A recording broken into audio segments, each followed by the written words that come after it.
Baloch was born in district Sangar in a very poor family. He was born in a tribe of Lagari Baloch, and he was a posthumous child. His father had died, so he was brought up by his grandfather, and he had a very struggling childhood, and he got scholarships in various schools. He went to Madrasa school, he went to Junagar, he went to Aligarh, and all on his personal efforts and on his scholarships. Dr. Baloch, from the very beginning, was a scholar of Arabic.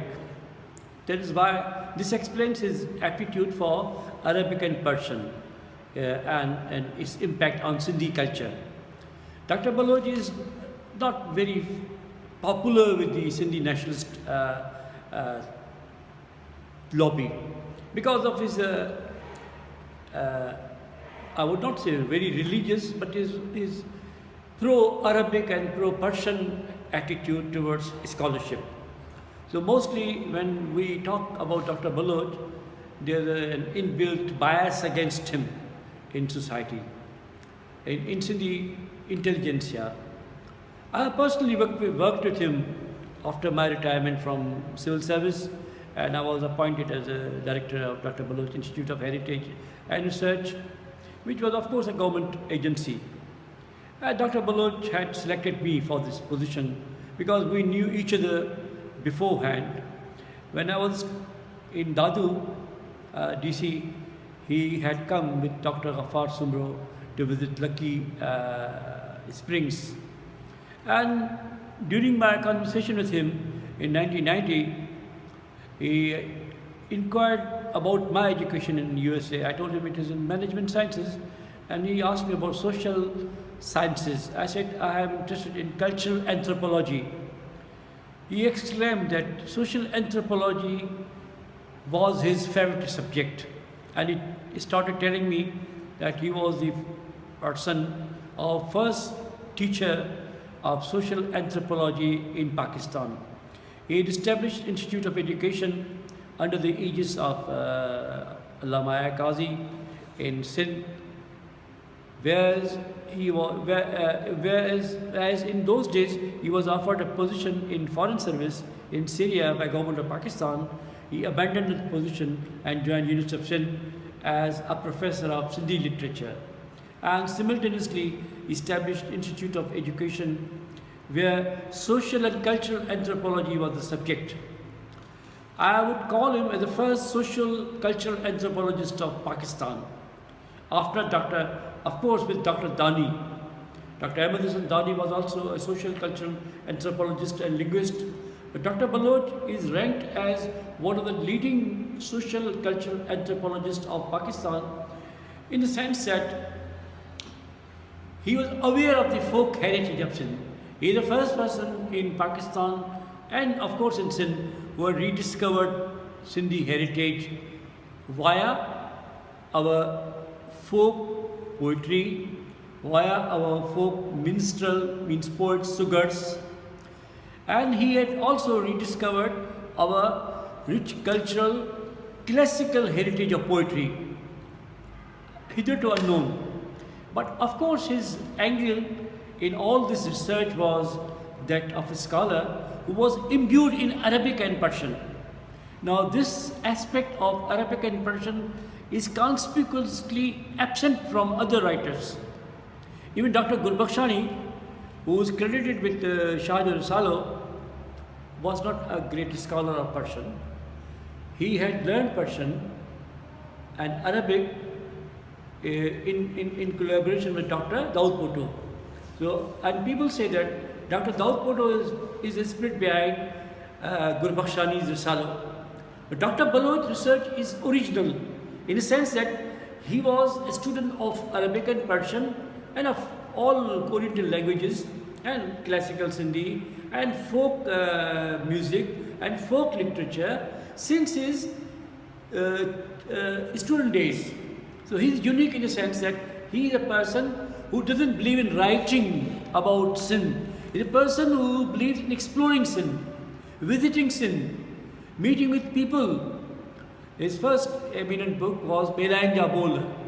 Bela is about Thar and Kachinja Kola. These books were, you can say, an oral history of Sindh. So he was an oral historian who collected a very precious and very pristine Sindhi folk poetry, folk music. He mixed up with fakirs, and his great contribution is his research on Shah Salo. He had collected about 52 volumes of Shah Salo from Kutch, from Bhuj, from various parts of Sindh interior, from Laspelo. He had travelled all those places where Bitai had been. So he retraced the steps of Bitai. He travelled all those areas of Kutch, Bhuj, and Thar, of course, and Marwar. And you know that he had lived in Junagadh when he was a student. So he was quite familiar with the Kutchi Sindhi version of Sindhi. And he was an expert in the Ladi Sindhi. And of course, he was a man who had hands-on research attitude. He would not listen to you. He would listen to everybody. And he would talk to every common man in Sindh, be it Fakir or Amir or Talpur or any Sayyid. But he would bring it down, write it down in his journal and make a very passionate and I would say meticulous research work, which is not very common in Sindh, because his background in Colombo University, where he was a student of education, had taught him how to sift facts from fiction. So his approach in Sindhi literature and historiography and folk, he had collected 42 volumes of Sindhi folk literature, which is, I would say, a stupendous achievement. I have been to various parts of the world. I have seen folk heritage in India, for example, the folk heritage of UP and CP and Bihar and Maharashtra and Bengal. They are 10, 20 volumes, but not 42 volumes.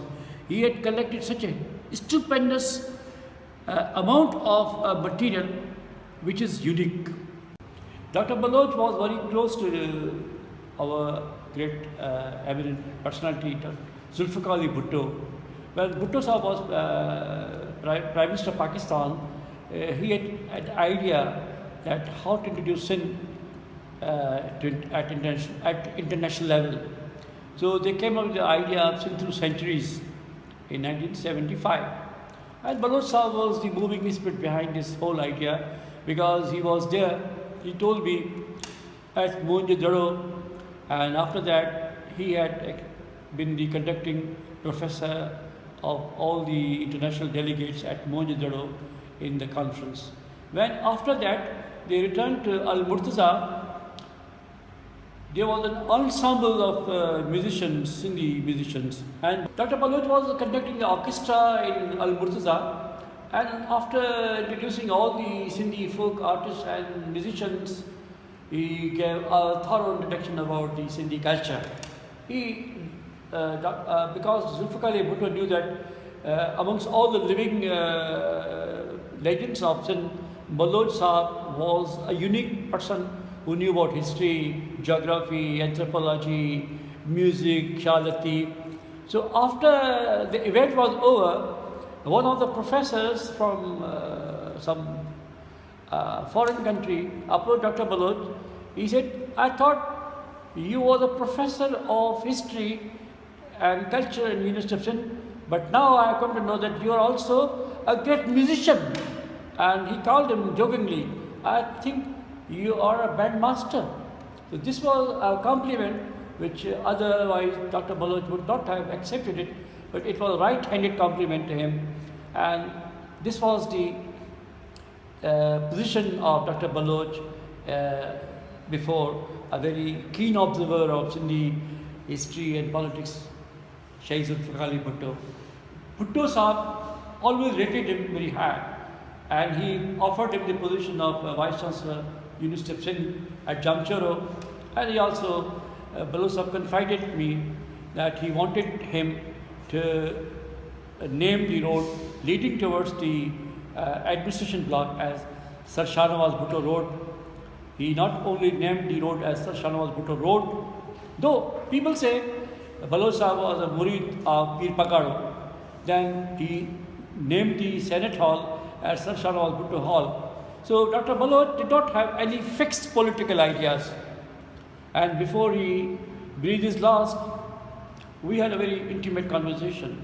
One day he called me, he said the People's Party wala had come to him and are requesting him to write an article on Zulfikar Ali Bhutto's assassination or his shahadat. So I told him, sir, why are you writing on the shahadat of Zulfikar Ali Bhutto? Because your peer will be angry with you.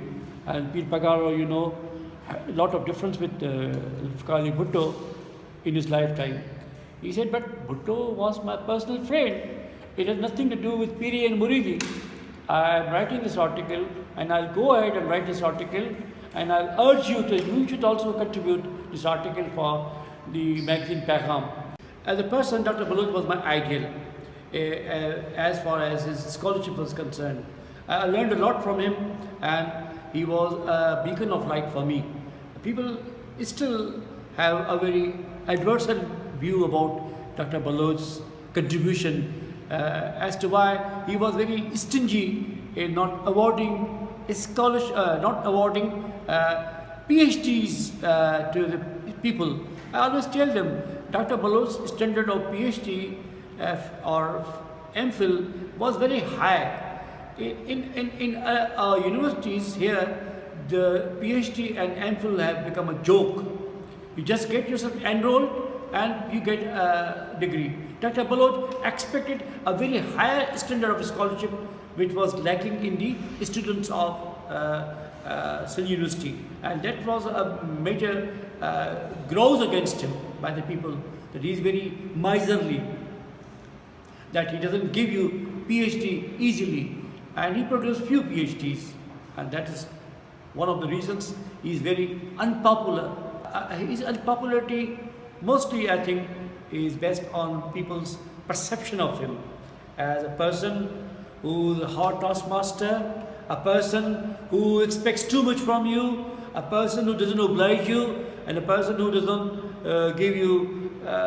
who doesn't approve of your nonsense. Dr. Baloch wouldn't approve any nonsense in the name of research, and that was one of the reasons here in Hyderabad city and in the surroundings of Hyderabad. Whenever I come across people have this very adversarial view of Dr. Baloch. Dr. Baloch Baba Dr. Sakht Manu, and Dr. Baloch Baroch Parasto, and Dr. Baloch Establishment Parasto, Dr. Baloch Arabi Parasto. And all these things are very ridiculous. Arabic, being the language, Holy Quran and Sunnah, is a sine qua non of all these scholarships. Any scholar worth his salt who claims to be an Orientalist should know Arabic and Persian. Number two, Shah Bhattai also knew Arabic and Persian. His whole Risala you cannot understand without recourse to Arabic and Persian. Number two, Baloch Parast.